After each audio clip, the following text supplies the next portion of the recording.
रमजान में बहुओं की खिड़की वाली रसोई। आज तो उठने में देर हो गई, अब तो जल्दी जल्दी टिफिन बनाना पड़ेगा। निखत नहा धोकर हड़बड़ाते हुए अपनी रसोई में जाती और रसोई में जाकर सबसे पहले अपनी खिड़की को खोलती है। जैसे ही वो खिड़की खोलती है उसका चेहरा खुशी से खिल जाता है, क्योंकि उसकी सारी पड़ोसनें अपनी खिड़की वाली रसोई में खाना बना रही थी। तो निखत, आज खाने में क्या बनाने वाली हो? सोच रही हूँ कि आज खाने में चिकन पुलाव बनाओ। मेरे परिवार वाले चिकन पुलाव बड़े शौक से खाते। निखत, तुम्हारे हाथ का चिकन पुलाव तो लाजवाब है। वैसे भी काफी दिन हो गए तुम्हारे हाथ का चिकन पुलाव खाए हुए। जब तुम चिकन पुलाव बना लो तब मुझे भी खिलाना। मुझे तुम्हारे हाथ का चिकन पुलाव खाना बहुत पसंद है। ठीक है, मैं चिकन पुलाव बना लूं, फिर मैं आपके घर आकर चिकन पुलाव दे जाऊंगी। इतना कहकर निखत चिकन पुलाव बनाने में लग जाती है। ये है बहुओं की खिड़की वाली रसोई। इस मोहल्ले के सभी घरों के रसोई में खिड़की है और सभी की रसोई की खिड़की एक दूसरे के आमने सामने। सारी बहुओं ने गैस चूल्हा खिड़की के बिल्कुल सामने रखा है। शबनम का फ्लोर ऊपर है, फातिमा उसके घर के सामने, निखत उसके घर के नीचे और जोया उसके सामने वाले घर के नीचे फ्लोर में रहती है। लेकिन दोनों की रसोई की खिड़की बिल्कुल सामने खुलती है और बाकियों की रसोई की खिड़की भी बिल्कुल वैसी ही है। चिकन पुलाव तो बन गया है, जाकर शबनम बाजी के घर दे आती हूँ, वो मेरा इंतजार कर रही होंगी। निखत एक टिफिन में चिकन पुलाव भरकर उसे शबनम के घर ले जाकर देती है। ये लीजिए बाजी, आपका चिकन पुलाव, खाकर बताइएगा कैसा बना है। शबनम मुस्कुराते हुए निखत के हाथ से टिफिन ले लेती है और घर के अंदर जाकर अपने हाथ में दूसरा टिफिन लेकर आती है। ये मटन का पाया लेती जाओ। भाईजान को मटन का पाया पसंद है ना, उन्हें खिलाना और तुम भी खाकर बताना कैसा बना है। इस बार मैंने थोड़ी अलग रेसिपी ट्राई की है। जी ठीक है बाजी। इतना कहकर निखत टिफिन लेकर अपने घर चली जाती है। ऐसे ही दिन गुजरते हैं। एक दिन जोया की ननद सोफिया आधी रात को दबे पैर रसोई में आती है। दानिश को देखे काफी टाइम हो गया है, अब उसे देखे बिना मैं नहीं रह सकती। मैं उससे बहुत मोहब्बत करती हूँ, अब चाहे कुछ भी हो मुझे फर्क नहीं पड़ता। ये सब सोचते हुए सोफिया चुपके से जोया की रसोई की खिड़की खोलती है तो देखती है कि दानिश पहले से ही निखत की रसोई की खिड़की पर खड़ा है। दानिश निखत का देवर है। दानिश और सोफिया का अफेयर चल रहा है। सोफिया, मेरी जान, मैं कब से तुम्हारे आने का इंतजार कर रहा हूँ। कहाँ रह गई थी तुम? जान, मैं अभी तुमसे मिलने के लिए मरी जा रही थी, लेकिन क्या करती, अम्मी जान सोने का नाम ही नहीं ले रही थी। पता नहीं कब तक हम दोनों यूं रसोई की खिड़की से बात करेंगे। मुझे तुमसे शादी करनी है। दानिश, मैं भी तुमसे शादी करना चाहती हूँ, लेकिन जब तक तुम्हारी कोई अच्छी नौकरी नहीं लग जाती तब तक हम लोग शादी नहीं कर सकते। इस तरह से दानिश और सोफिया एक दूसरे से काफी देर तक प्यार भरी बातें करते हैं और फिर दोनों सोने के लिए चले जाते हैं। अगले दिन हमेशा की तरह शबनम, जोया, निखत और हलीमा सारी बहुएं अपनी अपनी रसोई की खिड़की पर खड़े होकर खाना बना रही थी कि तभी जोया, निखत, मैंने चिकन बिरयानी बनाई है, तुम्हें पसंद है ना? मैं अपने देवर के हाथ से तुम्हारे घर चिकन बिरयानी भिजवा दूंगी। जोया चिकन बिरयानी बनाती है और बिरयानी बन जाने के बाद उसे एक छोटी सी हांडी में भरकर दानिश को दे देती है। दानिश, ये बिरयानी जरा निखत के घर दे आना। निखत का नाम सुनते ही दानिश के मन में लड्डू फूटने लगते, क्योंकि बिरयानी देने के बहाने वो सोफिया से जो मिल सकता था। दानिश बिरयानी लेकर निखत के घर जाता है। सोफिया दरवाजा खोलते और दोनों एक दूसरे को देखते हैं। हाँ जी, आप यहाँ? अरे वो मेरी भाभी जान है ना, उन्होंने निखत भाभी के लिए बिरयानी भेजी है। हाँ, मेरी भाभी जान मुझे बता रही थी अभी। इस तरह से दानिश और सोफिया एक दूसरे से हंस हंस कर बातें कर रहे थे। सोफिया का इस तरह हंसकर दानिश से बात करना सोफिया की अम्मी रुखसार को बिल्कुल पसंद नहीं आता है। सोफिया, इतनी देर से दरवाजे पर क्या कर रही हो? जल्दी से सामान लेकर अंदर आओ, तुम्हारी भाभी जान बुला रही हैं। रुखसार के आवाज देने पर सोफिया जल्दी से दरवाजा बंद करके अंदर आती है। वहीं खिड़की वाली रसोई में सभी बहुओं की अलग बातें चल रही थी कि तभी हलीमा, मैं सोच रही थी अगर हम सब साथ में बाजार जाने के लिए चलें तो कैसा रहेगा? इस तरह हम लोग मिल भी लेंगे और हमारी शॉपिंग भी हो जाएगी। आपका आइडिया तो मुझे अच्छा लग रहा है। आज हम सारी बहुएं साथ मिलकर शॉपिंग जाएंगे। हम लोगों का खाना तो बन ही गया है और ईद के लिए सभी को शॉपिंग तो जाना ही है, तो क्यों ना साथ में चलें। हलीमा और रजिया की बात सबको सही लगती है और सभी लंच करने के बाद शाम को शॉपिंग करने के लिए बाजार चली जाती हैं। रास्ते में, अच्छा हुआ हम सब लोग साथ में शॉपिंग के लिए आए हैं, सभी हमारी गैंग को ही देख रहे हैं। शबनम की बात पर सारी बहुएं हंसने लगती हैं और इस तरह हंसते मुस्कुराते हुए सभी बाजार चली जाती हैं। बाजार जाने के बाद शबनम चिकन की दुकान पर, भाईजान मुझे 1 किलो चिकन देना। चिकन वाला शबनम को चिकन देता है। जोया मटन की दुकान पर खड़ी होकर मटन खरीदती है और रजिया सब्जी की दुकान से सब्जी लेती है। इस तरह सारी बहुएं अपनी अपनी शॉपिंग करती हैं और शॉपिंग करने के बाद वापस घर आकर रात के खाने की तैयारी करने लगती है। सारी बहुएं अपनी खिड़की वाली रसोई में खाना बना ही रही थी, तभी रजिया कहती है, देखते ही देखते पूरा साल गुजर गया और अब फिर से रमजान का पाक महीना शुरू होने वाला है। आप लोगों के घरों पर रमजान की तैयारी शुरू हुई है नहीं? रमजान आते आते तैयारियां भी शुरू हो जाएंगी। सहरी और इफ्तार का खाना बनाते बनाते कैसे दिन गुजरेगा समझ ही नहीं आएगा। देखते हैं इस बार का रमजान कैसा जाता है। जोया दाल में तड़का लगाते हुए कहती है, मुझे तो रमजान का महीना बहुत पसंद है। पहला रोजा रखना, खुदा की इबादत करना और फिर इफ्तार में अलग अलग तरह के पकवान खाने में बड़ा मजा आता है। इस तरह सारी बहुएं एक दूसरे से हंसी मजाक करते हुए बातें करती हैं और अपना अपना खाना बनाती हैं। रमजान में बहुओं की खिड़की वाली रसोई में आगे क्या क्या होने वाला है जानने के लिए चलिए आगे की कहानी देखते हैं। देखते ही देखते रमजान का पाक महीना भी आ जाता है। चांद रात का दिन था। हलीमा अपनी खिड़की वाली रसोई में आकर, बहनों देखो ये कालीन कल मेरे पति फौजियाबाद से खरीद कर लाए, कैसी है बताओ? आपकी कालीन तो शानदार है बाजी, और इसमें काफी सुंदर सूते से नक्काशी की गई है। सभी हलीमा की कालीन की काफी तारीफ करते हैं और फिर खाना बनाकर अपने अपने घरों में चली जाती। जब रात होगी तब सारी बहुएं अपनी खिड़की में खड़ी होकर चांद को देखेंगी और दुआ करेंगी। अगले दिन सुबह 3 बजे सारी बहुएं पहले रोजे की पहली सहरी बनाने के लिए जल्दी उठती हैं। जोया बाजी, आज आप सहरी में क्या बना रही हैं? मैं तो रोटी सब्जी, उबला अंडा, ऑमलेट, दही, दाल, पनीर ये सब बनाने वाली हूँ। सहरी में थोड़ा हल्का खाना खाना ही सही रहता। ज्यादा भारी खाने से रोजा रखने के बाद तबीयत खराब हो जाती है। तबीयत खराब होने से याद आया यार, मैं तो तरबूज लाना भूल गई। तरबूज के बिना तो मेरी सहरी पूरी नहीं होती। मुझे तो डिहाइड्रेशन की प्रॉब्लम है। तरबूज ना लाने की वजह से जोया परेशान हो जाती कि तभी निखत, बाजी आप परेशान क्यों होती? मेरे घर पर काफी सारे तरबूज आए हुए हैं। मैं अपनी ननद के हाथों आपके लिए तरबूज भिजवा देती हूँ। निखत सोफिया को तरबूज देकर उसे जोया के घर पर देने के लिए भेज देती है। सोफिया जोया के घर तरबूज लेकर आती है और इस बार दरवाजा दानिश खोलता है। दोनों का नैन मटक्का फिर शुरू हो जाता है। अरे रमजान का पहला रोजा आपको मुबारक हो मेरी जान। कल रोजे में अपना ख्याल रखना और हो सके तो घर पर ही आराम करना। आपको भी पहला रोजा मुबारक हो बाबू। इस तरह एक दूसरे को पहले रोजे की मुबारकबाद देने के बाद सोफिया अपने घर आ जाती है और दानिश तरबूज लेकर घर के अंदर चला जाता है। सारी बहुएं अपनी खिड़की वाली रसोई में अपने अपने परिवार वालों के पसंद के मुताबिक सहरी का खाना बनाती हैं और सभी अपने अपने घरों में सहरी करती हैं और फज्र की नमाज के बाद रोजा रखती हैं। क्योंकि अब बहुओं को दिन में कोई खाना नहीं बनाना था, इसीलिए वो लोग अपने कमरे में आराम करती हैं। लेकिन जैसे ही 4 बजते हैं वैसे ही सबकी रसोई से आवाज आने लगती है। आज रमजान की पहली इफ्तारी थी, इसीलिए सभी अपने घर पर अलग अलग तरह के पकवान बनाती हैं। शबनम चिकन बिरयानी बना रही थी तो वहीं जोया के घर पर चिकन दो प्याजा और लच्छा पराठा बन रहा था। हलीमा के पकौड़े की खुशबू सबकी रसोई तक जा रही थी। हलीमा बाजी, सच में आप बहुत ही लाजवाब पकौड़े बनाती हो। आपके जैसे पकौड़े की खुशबू और कहीं से आती ही नहीं है और उसका स्वाद तो आहा शानदार है। निखत खुद इफ्तार करने के लिए पुलाव, कोरमा, चिकन कढ़ाई, मटन चाप, केक, पास्ता बहुत कुछ बनाती है। सारी बहुएं खाना बनाने में मशरूफ थी कि तभी, या अल्लाह, मुझसे इतनी बड़ी गलती कैसे होगी? मैं खजूर लाना ही भूल गई। बाजार 2 घंटे दूर है, मैं खजूर किससे मंगवाऊं समझ नहीं आ रहा। शबनम परेशान हो जाती है। उसकी आंखों से आंसू निकलने वाले थे कि तभी हलीमा, अरे शबनम इतना परेशान क्यों होती हो? वो भी हमारे होते हुए। मेरे घर में खजूर हैं, काम करो तुम आकर ले जाओ। इफ्तार का टाइम हो गया था, इसीलिए शबनम जल्दी जल्दी भागते हुए खजूर लेने के लिए हलीमा के घर जाती है। हलीमा एक बर्तन में काफी सारा खजूर भरकर शबनम को दे देती है। सच में बाजी, आज आपने बचा लिया। आज अगर आप ना होती तो मेरे ससुराल वाले मेरी बैंड बजा देते। इतना कहकर शबनम इफ्तार करने के लिए जल्दी से खजूर लेकर घर जाती है। सबको उनकी रसोई की खिड़की से अजान की आवाज सुनाई देती है, जिसे सुनकर सभी दुआ पढ़ते हैं और फिर खजूर खाकर अपना रोजा खोलते हैं। ऐसे ही दिन गुजरते हैं। एक दिन, मेरे घर पर प्याज खत्म हो गया है, अब इफ्तार का खाना कैसे बनेगा? परेशान मत हो बाजी, मेरे घर पर प्याज है, आप आओ मैं आपको प्याज देती हूँ। इस तरह खिड़की वाली रसोई की सारी बहुएं एक दूसरे की मदद करती हैं। कभी किसी के घर में धनिया खत्म हो जाता है तो कभी किसी के घर में शक्कर। हर चीज में सभी एक दूसरे की मदद करती थी। बहुओं की दोस्ती अब काफी गहरी हो गई थी। एक दिन रजिया अपनी रसोई वाली खिड़की में खाना बनाने के लिए नहीं आती है। तभी जोया, ये रजिया को क्या हुआ? आज उसे इफ्तार का खाना नहीं बनाना है क्या? सुबह से अपनी रसोई वाली खिड़की में दिखी नहीं है। जोया अपनी खिड़की वाली रसोई में खिड़की के सामने खड़े होकर ये कह रही थी। जोया की बात सुनकर निखत, रजिया तो कभी भी खाना बनाने में देर नहीं करती, पता नहीं आज उसे क्या हो गया है। अरे तुम लोगों को शायद पता नहीं है, मैंने सुना उसके पति का काम आजकल अच्छा नहीं चल रहा है। जब से उसके पति का बिजनेस डूबा है तब से उन लोगों के घर की हालत खराब हो गई है।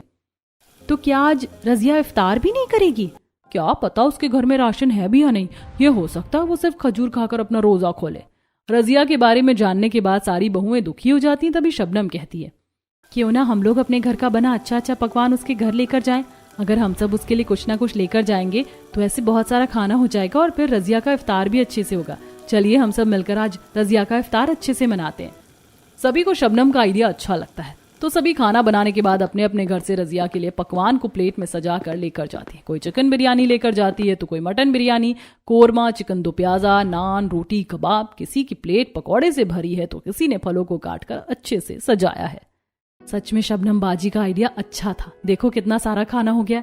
सभी खाना लेकर रजिया के घर पहुंचते हैं। रजिया दरवाजा खोलती है, तभी शबनम, रजिया देखो हम सब तुम्हारे लिए तुम्हारे पसंद का खाना लेकर आए हैं। इन सब की क्या जरूरत थी? रजिया देखो जरूरत कुछ भी नहीं थी, हम सब ने तुम्हारे पसंद का खाना बनाया था तो हमने सोचा तुम्हारे लिए लेते चले। अब तुम ज्यादा बातें ना करो, ये खाना ले लो, हमें इफ्तार करने के लिए अपने घर भी जाना, वरना हमारी सास हम पर गुस्सा करेंगी। हलीमा और सारी बहुएं रजिया को अलग अलग पकवान देती हैं और फिर सभी तैयारी करने के लिए अपने अपने घर चली जाती हैं। रजिया जिसके घर पर अब तक इफ्तार की कोई तैयारी भी नहीं हुई थी, अभी उसके घर पर इफ्तार करने के लिए ढेर सारा खाना आ गया था। रजिया दस्तरखान लगाकर सारा खाना उसमें रखती है। फिर वो और उसके परिवार वाले खुशी खुशी इफ्तार करते हैं। अगले दिन सहरी के वक्त, शुरू में तो रमजान की इतनी एक्साइटमेंट रहती है कि सहरी बनाने के लिए नींद अपने आप ही खुल जाती है, लेकिन जैसे जैसे दिन गुजरता है इतनी सुबह उठने का मन नहीं करता। निखत आंख मलते हुए अपनी खिड़की वाली रसोई में आती है, जिसे देखकर हलीमा, क्या हुआ निखत, नींद पूरी नहीं हुई या आज सोते सोते खाना बनाने का इरादा है? निखत तो पूरी नींद में लग रही है, पता नहीं वो खाना कैसे बनाएगी, कहीं वो खाना जला ना दे। मुझे लगता है हमें उन्हें नींद से जगाना चाहिए, शायद हमारी आवाज सुनकर वो नींद से जाग जाए। रजिया इतना कहती है कि खिड़की वाली रसोई की सारी बहुएं एक साथ मिलकर निखत का नाम चिल्लाती हैं, निखत उठ जाओ, होश में आओ। इतनी जोर से अपना नाम सुनकर निखत नींद से जाग जाती है। हाँ उठ गई, आप लोगों ने तो मुझे डरा ही दिया। निखत तुम काफी नींद में लग रही थी, इतने नींद में कोई खाना बनाता है क्या भला? थैंक यू आप सभी का जो आपने मुझे जगा दिया। निखत की हरकतें देखकर सभी हंसने लगते हैं और सभी सहरी करने के लिए चली जाती हैं। शाम में 4 बजे इफ्तार के वक्त सारी बहुएं इफ्तार की तैयारी में लगी थी, लेकिन आज हलीमा कुछ चुप चुप सी नजर आ रही थी। क्या बात है आपा, आज आप कुछ परेशान लग रही हैं? हाँ बाजी, हमेशा हंसने हंसाने वाली मेरी बाजी आज इतनी उखड़ी उखड़ी क्यों लग रही हैं?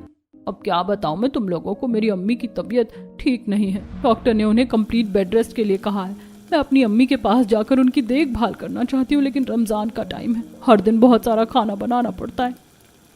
आपकी सास आपको मायके जाने नहीं देंगी। वैसे भी आपके घर में आपके अलावा काम करने वाला कोई भी नहीं है। अगर आप चली गई तो सारा काम आपकी सास को ही करना पड़ेगा, और वो बूढ़ी हैं तो सारा काम अकेले कर नहीं पाएंगी। हाँ बाजी, जोया आपा बिल्कुल सही कह रही हैं। शादी के बाद तो हम बहुएं अपनी मर्जी से अपने मायके भी नहीं जा सकते। अरे आप लोग ये क्या कह रही हैं? आपा को हौसला देने की जगह आप सब शुरू हो गई। हलीमा बाजी, अल्लाह पाक पर भरोसा रखिए। वैसे भी आपके मायके में आपके भाई और भाभी जान है ना, वो लोग आपकी अम्मी का अच्छे से ख्याल रखेंगे। देखिएगा कुछ दिनों में आपकी अम्मी ठीक हो जाएंगी। जोया तुम सही कह रही हो, यहाँ मेरे उदास रहने से अम्मा की तबीयत में सुधार नहीं होगा। मैं जल्दी खाना बनाकर अम्मा के लिए दुआ करूंगी। हलीमा खुश होकर खाना बनाने लगती है। तभी शबनम कहती है, मैंने तो सुना है आज फातिमा घर आने वाली है। फातिमा के मायके में तो अलग ही रिवाज चलता है, घर की बेटी पहला रोजा अपने मायके में रखती है। इसीलिए तो फातिमा बाजी रमजान से पहले ही अपने मायके गई हुई हैं और कल वो मायके से आएंगी। उसकी साहस अच्छी है जो उसे जाने देती है। अगले दिन फातिमा अपने मायके से आती है और सभी बहुओं को दोपहर में अपने मायके से लाए ढेर सारे सामान दिखाती है, अलग अलग सामान दिखाते हुए। देखिए हमारे गांव की मशहूर लीची, ये लीची सिर्फ मुजफ्फरपुर में मिलती है। मैंने आप सभी के लिए ढेर सारे गिफ्ट्स खरीदे हैं। इसकी क्या जरूरत थी, हम लोग तो इतने दिनों से सिर्फ तुम्हें मिस कर रहे थे। कैसे जरूरत नहीं थी, आप लोग मेरी सहेलियां जैसी हो। मैं अपनी सहेलियों के लिए सामान खरीद कर लाई हूँ। फातिमा की बात सुनकर सबके चेहरे खुशी से खिल जाते हैं। फातिमा खिड़की वाली रसोई की सभी बहुओं के घर पर तोहफा ले जाकर देती है। वो किसी को फल देती है तो किसी को कपड़े, किसी के लिए उसने झुमके खरीदे थे तो वहीं निखत के लिए उसने जूती ली थी। गिफ्ट्स पाकर सभी बहुत खुश हो जाते हैं। एक बात कहूं? हाँ बाजी कहिए ना, ये भी कोई पूछने वाली बात है। वैसे तो हम लोग पड़ोसी, लेकिन अब ऐसा लगता है जैसे हम लोग एक परिवार बन गए। हम लोग अपनी खिड़की वाली रसोई से ही अपनी खुशी, दुख, सुख सब कुछ बांट लेती हैं। आप बिल्कुल सही कह रही हैं। अब ऐसा लगता ही नहीं है कि हम पड़ोसी हैं, बल्कि मुझे तो हम सब बहन जैसी लगती हैं। मैं सोच रही थी अगर आज हम लोग साथ में इफ्तार पार्टी करें तो कैसा रहेगा। लेकिन हम लोग इफ्तार करेंगे कैसे? क्या हम लोग हम में से किसी के घर पर इफ्तार करेंगे? नहीं बाजी, हम लोग किसी के घर पर इफ्तार नहीं करेंगे, बल्कि हम अपने मोहल्ले में करेंगे। मुझे तो निखत का आइडिया अच्छा लग रहा है। हम सब अपने अपने घर से टेबल लाकर हमारी बिल्डिंग के सामने लगा देंगे और फिर उस पे दस्तरखान बिछाकर बड़े से टेबल में सारे खाने को सजाएंगे। सभी हलीमा की बात मान जाती हैं। अपने अपने घरों में इफ्तार का खाना बनाने के बाद सारी बहुएं मिलकर अपने घर से बड़े बड़े टेबल कुर्सी लाकर रखते हैं। फिर सभी उसमें दस्तरखान बिछाकर लंबे से टेबल को खाने से सजा देती हैं। इतना सारा खाना एक साथ देखकर सबके चेहरे पर मुस्कान आ जाती है। इतना सारा खाना एक साथ देखकर लग रहा है जैसे किसी राजा की पार्टी होने वाली है। शबनम की बात सुनकर सभी हंसने लगती हैं। सारी बहुएं और उनके परिवार वाले आज मोहल्ले में ही इफ्तार करने वाले थे। सभी अजान होने का इंतजार कर रहे थे। जब अजान होती है तो खिड़की वाली रसोई की सारी बहुएं, परिवार वाले, बच्चे सब एक साथ दुआ पढ़ते हैं, फिर इफ्तारी करते हैं। इस तरह इफ्तार पार्टी करने में काफी मजा आ रहा है। मुझे तो लगता है हम लोगों को इस बार रमजान में 2-3 बार ऐसी इफ्तार पार्टी कर लेनी चाहिए। मुझे भी ऐसा ही लगता है। एक तरफ जहां सारी बहुएं इफ्तार पार्टी करके बहुत ज्यादा खुश थीं, तो वहीं उनकी सास के मन में सांप लौट रहे थे। जोया की सास नसीमा, हमारी बहुओं के तो पंख निकल आए, जो मन आता वही करती हैं। इतनी बड़ी पार्टी करने से पहले मेरी बहू ने एक बार भी मुझसे नहीं पूछा। मुझे भी मेरी बहू हलीमा पर बड़ा गुस्सा आ रहा है। देख रही हूँ हर चीज में आजकल अपनी मर्जी चला रही है। जब से उन लोगों ने खिड़की वाली रसोई से बातचीत करना शुरू किया, तब से इन लोगों का मन बढ़ता ही जा रहा है। मेरी बहू निखत, जो मेरे सामने ज्यादा मुंह नहीं खोलती थी, आजकल उसने भी उल्टा जवाब देना शुरू कर दिया। मुझे लगता है हमें मिलकर इन खिड़की वाली रसोई की बहुओं का कुछ करना पड़ेगा। अगर हमने वक्त रहते इन्हें कंट्रोल नहीं किया तो ये लोग हाथ से निकल जाएंगी। सारी बहुओं की सास इस तरह से आपस में बहुओं को कंट्रोल करने की बातें करती हैं। वहीं सारी बहुएं इफ्तार पार्टी करने के बाद खुशी खुशी अपने घर चली जाती हैं। रात के 2 बजे सोफिया और दानिश फिर से खिड़की वाली रसोई में एक दूसरे से मिलते हैं।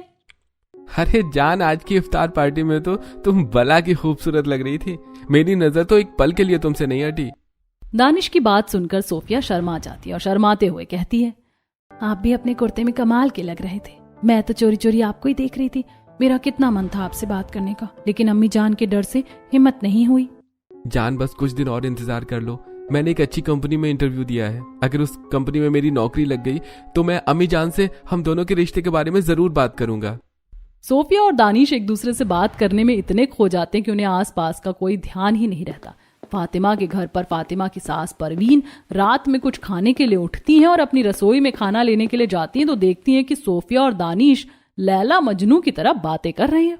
अच्छा, सबके नाक के नीचे दानिश और सोफिया का चक्कर चल रहा है। मुझे इसकी खबर उनके घर वालों को देनी होगी, कहीं बात कुछ ज्यादा ना बढ़ जाए। अगले दिन परवीन दानिश की अम्मी नसीमा और सोफिया की अम्मी रुखसार को उन दोनों के अफेयर के बारे में बताती है। अफेयर की खबर सुनकर नसीमा और रुखसार दोनों ही बहुत गुस्सा होते हैं। अब मैं समझी, इसीलिए तुम उस दानिश से इतनी बातें किया करती थी। सोफिया, तुमने सबके सामने मुझे शर्मसार कर दिया। सब तो कर रहे हैं मुझ पर और तुम्हारे अब्बू पर। अम्मी जान, अल्लाह के वास्ते मुझे माफ कर दीजिए। आप एक बार मेरी बात तो सुन लीजिए। मुझे कुछ नहीं सुनना है। तुम्हें जो करना था तुमने कर लिया। बाहर हर कोई यही बात कर रहा है कि मेरी बेटी रात में लड़के से बात करते हुए पकड़ी गई। क्या यही परवरिश दी थी हमने तुम्हें? अम्मी जान, प्लीज थोड़ा शांत हो जाइए, आपका बीपी बढ़ रहा है। तुम तो कुछ मत कहो निखत, तुम्हारी वजह से ही बात इतनी आगे बढ़ी है। कभी शक्कर तो कभी तरबूज देने के लिए तुम सोफिया को उस दानिश के घर भेजती थी, वहीं से ये सब शुरू हुआ है। नहीं अम्मी जान, ऐसा। चुप हो जाओ, मुझे कोई सफाई नहीं सुननी। और सोफिया, तुम आज के बाद अगर तुम रसोई में दिख गई तो मैं तुम्हारी टांगे तोड़ दूंगी। रुखसार सोफिया पर बहुत गुस्सा करती है। बेचारी परेशान होकर सोफिया रोते हुए अपने कमरे में चली जाती है और बिस्तर पर लेटकर रोने लगती है। दानिश के घर पर भी कुछ ऐसा ही माहौल था। दानिश, तूने भरी बरादरी में मेरी नाक कटवा दी। प्यार मोहब्बत करने के लिए तुझे पड़ोस वाली सोफिया ही मिली थी। तेरे वजह से अब्बू जान का सर शर्म से झुक गया है। अम्मी जान, सोफिया सच में बहुत अच्छी लड़की है। मैं उससे बहुत मोहब्बत करता हूँ और उससे निकाह भी करना चाहता हूँ। कौन सी अच्छी लड़की रात को इस तरह लड़के से मिलकर बात करती है? अम्मी प्लीज ऐसी बातें मत करो ना, आप सोफिया को गलत समझ रही हो। तू चुप हो जा दानिश, मैं तेरी शादी सोफिया से कभी नहीं कराऊंगी, समझा तू? नसीमा की बात सुनकर दानिश परेशान हो जाता है और गुस्से में बाइक की चाबी लेकर घर से निकल जाता है। अम्मी जान, आपको दानिश भाई पर इतना गुस्सा नहीं करना चाहिए था। देखिए ना वो कैसे बाइक लेकर चले गए। चुप हो जा जोया, तुम लोगों के बहन चारे की वजह से ये सब हुआ है। तुम लोग रसोई वाली खिड़की में खड़े होकर इतनी बातें नहीं करती तो ये लोग भी ऐसा कभी नहीं करते। तुम लोगों को देखकर ही इन लोगों ने ऐसा किया है। अम्मी जान, ये आप क्या कह रही हैं? मैं बोल दे रही हूँ, आज के बाद अगर दानिश रसोई में दिख गया तो तुम्हारी खैर नहीं जोया। मैं तुम्हारी खिड़की वाली रसोई की खिड़की बंद करवा दूंगी। इस तरह जोया को धमकी देकर नसीमा अपने कमरे में चली जाती है। नसीमा की बात सुनकर जोया बहुत दुखी हो जाती है। इफ्तार का खाना बनाते वक्त वो ज्यादा किसी से बात नहीं करती। खिड़की वाली रसोई की सारी बहुएं जानती थीं कि सोफिया और दानिश के पकड़े जाने के बाद निखत और जोया की क्लास लगी होगी। ऐसे ही दिन गुजरते हैं। या अल्लाह, फातिमा बाजी की रसोई में बंदर घुस गया है। अम्मी जान, हमारे घर में बंदर घुस गया है। बंदर को देखकर फातिमा रसोई का दरवाजा बंद करके अपने घर की बाकी खिड़कियों के दरवाजे बंद करने के लिए चली जाती है। वहीं फातिमा की रसोई में बंदर उसका सारा बनाया खाना और इफ्तार करने के लिए लाया गया फल सब कुछ खा जाता है और पूरी रसोई तहस नहस कर देता है। बंदर को देखकर सारी बहुएं अपनी अपनी रसोई की खिड़की बंद कर लेती हैं। पता नहीं अब ये क्या नई मुसीबत आ गई। फातिमा की रसोई का हाल बिगाड़ने के बाद बंदर भाग जाता। बंदर की रसोई में घुस आने से मोहल्ले में डर का माहौल था। सारी बहुएं बंदर से डरी हुई थी। वहीं सारी बहुओं की सास इफ्तार के बाद एक रेस्टोरेंट में जाती हैं। हम लोग अपनी बहुओं को कंट्रोल करने के बारे में जो सोच रहे थे उसे लेकर अब हमें कुछ न कुछ करना पड़ेगा। चीजें हाथ से निकल रही हैं। मुझे भी ऐसा ही लग रहा है। 2 दिन पहले ही शबनम से मेरी लड़ाई हो गई थी। सच में बहुओं के पर निकल आए। क्यों ना हम बंदर का बहाना देकर बहुओं को डराएं और उन्हें खिड़की वाली रसोई में हर वक्त बात करने से मना करें। इस तरह से सभी सास मिलकर बहुओं की खिड़की वाली रसोई को बंद करने की साजिश करती। तभी हलीमा की सास फरीदा कहती है, बंदर से डराकर तो हम इन लोगों को बेवक्त बात करने से रोक पाएंगे, लेकिन अगर हमें चाहिए कि ये बहुएं आपस में बात ही ना करें तो हमें कुछ बड़ा करना होगा। आप बिल्कुल सही कह रही हैं, मुझे भी यही लगता है और मेरे पास इन बहुओं को ज्यादा बात करने से रोकने का एक बहुत अच्छा तरीका है। सबकी सास रेस्टोरेंट में बहू की बातचीत बंद करने की साजिश रचती हैं और अपने अपने घर चली जाती। घर जाने के बाद परवीन फातिमा से कहती है, फातिमा बेटा, तुम लोग एक दूसरे से बात करने के लिए रसोई की खिड़की को जो हमेशा खुली रखती हो, उसकी वजह से आज हमारे घर में इतना बड़ा हादसा होते होते बचा। अच्छा हुआ बंदर ने सिर्फ रसोई खराब की। जी अम्मी, मेरी गलती है, मुझे माफ कर दीजिए। नहीं बेटा, माफी मांगने की बात नहीं है। तुम खुद सोचो, अगर वो बंदर तुम्हारे ऊपर हमला कर देता तो क्या होता। आज घर में बंदर घुस आया, कल को कोई और भी घुस सकता है। आप सही कह रही हैं अम्मी जान, होने को तो कुछ भी हो सकता है। इसीलिए बेटा, तुम जितनी देर रसोई में खाना बनाती हो बस उतनी देर के लिए रसोई की खिड़की खोल कर रखा करो, बेवक्त खिड़की खुली मत रखा करो। परवीन की तरह रुखसार, शबाना, नसीमा और फरीदा सभी अपनी अपनी बहुओं को समझाती हैं और सबकी बहुएं उनकी बात मान लेती हैं, क्योंकि उन्होंने अपनी आंखों से बंदर को तबाही मचाते देखा था और वो सभी इस हादसे से काफी डरी हुई थी। अब खिड़की वाली रसोई में सिर्फ खाना बनाते वक्त ही बहुएं आपस में बात करती थी और खाना बनाने के बाद सारी बहुओं की खिड़कियां बंद हो जाती थी। एक दिन खिड़की बंद रखने की वजह से आजकल हमारी ज्यादा बातें ही नहीं हो पाती हैं। सच में आप लोगों से बातें करते हुए मेरा मन भी लगा रहता था, लेकिन अब कमरे में पड़े रहकर फोन देखने में बिल्कुल अच्छा नहीं लगता। रसोई की खिड़की बंद होने से बहुओं के बीच का कम्युनिकेशन गैप बढ़ने लगता है। इस गैप को और बढ़ाने के लिए सारी बहुओं की सास अपनी साजिश पर अमल करती हैं। परवीन अपनी बहू फातिमा से कहती है, पता है फातिमा, नसीमा कह रही थी कि जोया कहती है तुम्हें खाना बनाना नहीं आता, इसीलिए तुम खाने को टेस्टी बनाने के लिए उसमें भर भर के मसाला डालती हो। ये नहीं हो सकता, जोया मेरे बारे में ऐसा कभी कह ही नहीं सकती है। उसे तो मेरे हाथ का खाना काफी पसंद है। तुम्हारे कहने का मतलब क्या मैं झूठ बोल रही हूँ? तुम जोया को अपनी सहेली मानती हो और देखो तुम्हारे बारे में कितनी बुरी बुरी बातें कर रही है। एक तरफ परवीन फातिमा को भड़का रही थी तो रजिया की सास जरीना उससे कहती है, पता है रजिया, मैंने सुना है कि मोहल्ले में सभी लोग तुम्हें कंजूस कहते। मेरी सहेली बता रही थी कि हलीमा सबको ये कहती रहती है कि तुम खाना बनाने में बहुत कंजूसी करती हो। इतना ही नहीं, हमारे घर के हालातों के बारे में भी उसने कई लोगों को बताया। रुखसार निखत से कहती है, निखत, क्या तुम सच में बहुत ज्यादा मेकअप करती हो? नहीं अम्मी जान, हाँ, आपसे किसने कहा कि मैं मेकअप करती हूँ? मुझे शबाना बता रही थी कि शबनम मुझसे कहती है कि तुम सुंदर दिखने के लिए अपने चेहरे पर बहुत सारा मेकअप लगाती हो और तुम्हें मेकअप भी ठीक से करना नहीं आता। ज्यादा मेकअप लगाकर तुम बिल्कुल चुड़ैल जैसी लगती हो। ये कैसी बातें कर रही है अम्मी जान आप? आपको तो पता है मैंने ब्यूटिशियन का कोर्स किया हुआ है और मैं तो बिल्कुल प्रोफेशनल मेकअप करती हूँ। शबनम बाजी मेरे बारे में ऐसी बात नहीं कर सकती है, वो तो खुद मुझसे मेकअप टिप्स मांगती हैं। तो तुम्हें क्या लगता है मैं झूठ बोल रही हूँ? मानना है तो मानो, वरना जाने दो। मैंने तो सुना था तो तुम्हें बता दिया। इस तरह सभी सास मिलकर अपनी अपनी बहुओं के कान भरती हैं। वो हर दिन एक दूसरे के बारे में उन्हें गलत बातें कहती हैं, जिससे होता यह है कि सारी बहुओं के मन में एक दूसरे को लेकर खटास आ जाती है। अब जब खिड़की वाली रसोई की खिड़की खुली भी रहती तब भी कोई बहू आपस में बात नहीं करती थी। फाइनली मेरा प्लान कामयाब हो गया। इन बहुओं ने बातचीत करनी बंद कर दी, अब ये लोग ज्यादा उड़ेंगी नहीं। सभी सास ने मिलकर प्लान बनाया था कि वो अपनी अपनी बहुओं के कान भरकर एक दूसरे के खिलाफ भड़काएंगी, और उनका प्लान कामयाब भी हो गया। बहुओं ने बातचीत करनी बंद कर दी, लेकिन उनके चेहरे की खुशी कहीं खो गई थी। सोफिया, क्या बात है, आजकल निखत बड़ी बुझी बुझी सी रहती है। पता नहीं अम्मी जान, शायद वो किसी बात से परेशान हो। सिर्फ निखत ही नहीं, शबनम, जोया, फातिमा, रजिया, सबका यही हाल था। सारी बहुएं मिलकर सहरी इफ्तार का खाना बनाती हैं, अपने परिवार वालों के साथ मिलकर रोजा रखती हैं, दुआ पढ़ती हैं, लेकिन उनके चेहरे पर वो खुशी, वो रौनक नहीं थी जो पहले हुआ करती थी। एक दिन, फातिमा बेटा, आज मैं बाजार से तुम्हारे लिए फिरनी लेकर आई हूँ, तुम्हें ये बड़ा पसंद है ना? फातिमा फिरनी देखकर भी ज्यादा खुश नहीं होती है। पहले तो मैं जब इसके लिए फिरनी लेकर आई थी तब तो ये बहुत ज्यादा खुश हो जाती थी और मुझे गले लगा लेती थी, लेकिन अब इसे क्या हो गया? सारी बहुओं की सास देख रही थी कि एक दूसरे से बात ना करने की वजह से उनकी बहुएं कितनी दुखी हो गईं। इसीलिए सभी एक दिन फिर से इफ्तार के बाद उसी रेस्टोरेंट में मिलती हैं। शायद हमने अपनी बहुओं के साथ कुछ ज्यादा ही गलत कर दिया है। आप लोग सही कह रही हैं, शायद हमने उनके साथ नाइंसाफी की है। बहुओं की कुछ गलती भी नहीं थी, सिर्फ उन्हें कंट्रोल करने के लिए हमने उनकी दोस्ती तोड़वाई। दोस्ती टूट जाने से वो सभी बहुत दुखी हैं। मुझे तो लगता है कि हमें अपनी बहुओं को सब कुछ सच बताकर उनसे माफी मांग लेनी चाहिए। कम से कम वो इतनी दुखी तो नहीं रहेंगी। जरीना बिल्कुल सही कह रही है, हमारे लिए हमारी बहुओं की खुशी से बढ़कर और कुछ नहीं है। सभी सास जरीना की बात मान लेती हैं और वो लोग अपने अपने घर जाकर अपनी अपनी बहुओं को सब कुछ सच सच बता देती हैं। निखत के घर पर, निखत बेटा, मुझे माफ कर देना, मैंने तेरे कान भरे और तुझे मोहल्ले की दूसरी बहुओं से दोस्ती तोड़ने पर मजबूर कर दिया। अम्मी जान, आप ऐसा मेरे साथ कैसे कर सकती हैं?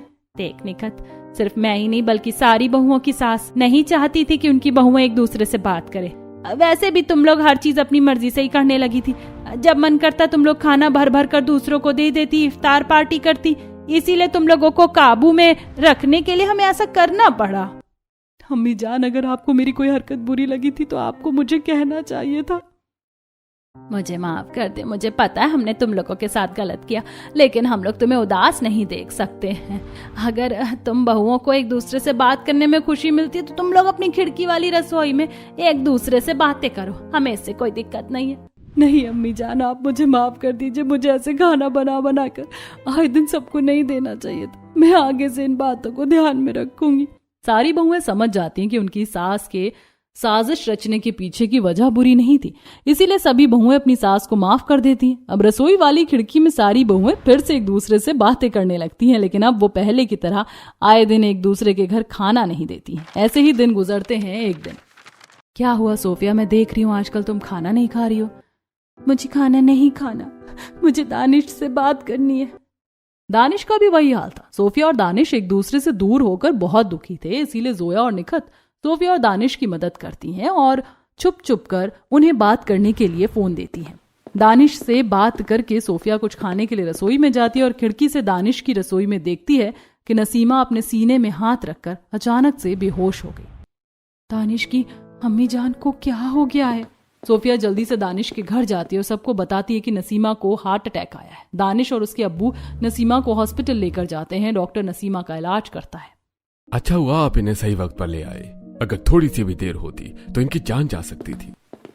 इतना कहकर डॉक्टर चला जाता है। थोड़ी देर में नसीमा को भी होश आ जाता है। अम्मी जान, आप ठीक तो है ना? अरे मैं तो डर ही गया था। सोफिया ने आपकी जान बचाई, उसने अपनी खिड़की से आपको बेहोश होते देख लिया था। अगर वो बिना किसी की परवाह किए सही वक्त पर हमें आपके बारे में नहीं बताती तो पता नहीं क्या हो जाता।